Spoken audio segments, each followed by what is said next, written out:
This video is going to be a bit about my story, how I've come to where I am, what drives me, the issues that I've dealt with, injuries, whatnot, completely off the cuff. So we'll see where we go. So as a kid, I was always pretty active, good at sports. Never the best, but I was up there. Started in soccer, which is somewhere where most kids in Australia start, or at least it was for me. There was some T-ball in there as well, some AFL, which you Aussies will know very well, but if you're not from here, it's our own code of football.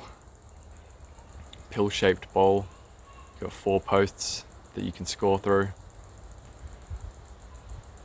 Did that for a while. Athletics is in there as well.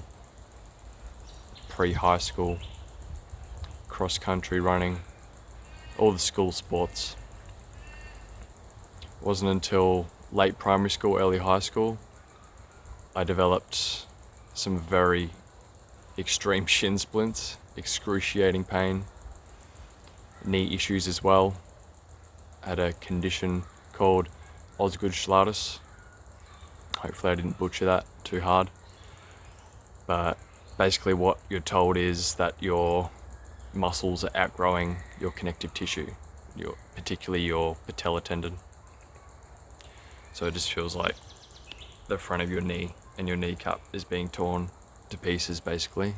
And all you're really told to do is tape below the knee, around the patella, and get orthotics, which I did, and to no surprise, especially not now, it didn't really do anything,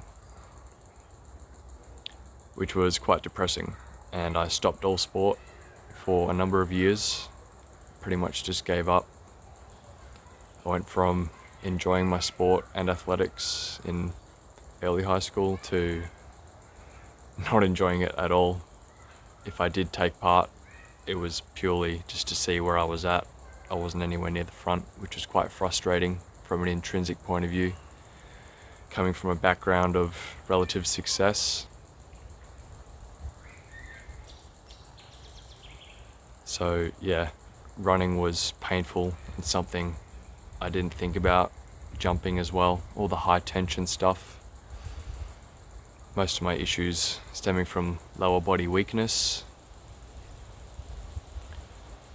Started working out just in a regular gym setting at the end of high school. Did that for a couple of years, and then came the regular gym injuries. So I had a rotator cuff injury, I've had low back injuries, mid back injuries, just general tightness and a realization that I was losing function. I was lifting heavy, but I was getting injured, and I just didn't feel great physically. I knew something needed to change. Started jiu-jitsu after everything opened up again a couple of years ago. That was my first foray back into sport, I guess you would say, after stopping AFL mid-high school. Started doing mobility training around then as well, so those two things in combination started opening things up for me flexibility wise, which in turn opened my eyes to all the other modalities of training that I'd been neglecting. My hips were pretty good from the start. I started with your ancestral squats, your regular 90-90 pigeon stretches, that kind of stuff. Opened up pretty quickly, and then I discovered ATG somewhere around there as well, soon after I had my most recent back injury, which was October 2021. I was still going to the gym at that point, and as soon as that injury happened, I called it and said, I'm not lifting weights anymore, I'm going to find something else to do. Went down the road of calisthenics and bodyweight training, which has been my focus over the last couple of years, and just general movement.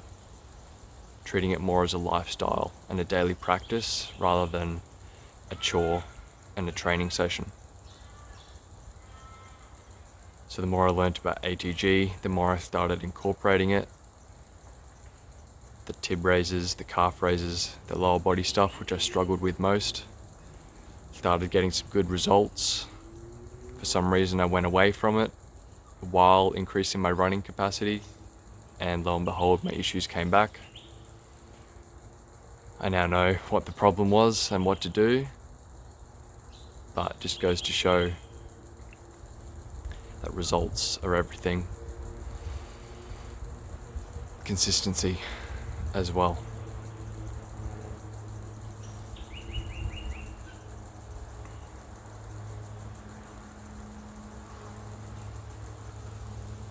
So that was at the start of this year. I haven't done much running since.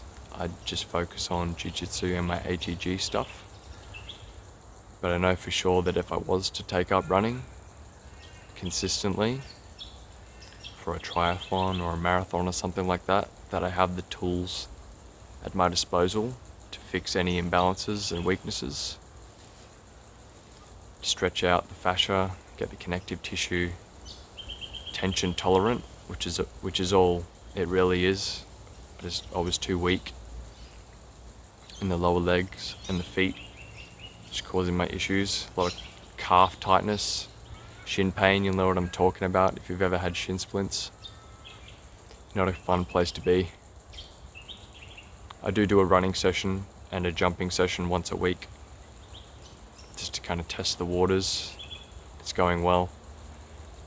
And I just enjoy moving and running around still. I don't want to lose that ability, although I'm not playing any sports that require that. I just enjoy it. So I'm in a pretty good place, physically and mentally at the moment. Got my ATG level 1 certification during the last week. I've been implementing the training methods over the last couple of years, and now I'm ready to start teaching others and helping them with whatever issues they may be facing, whether it's lower body issues like I was, as well as the back issues that I've had and the shoulder issues. I feel like I can help out in that regard as well. We're now just at the point where I'm looking to gain experience and help others get out of pain and increase their athletic ability.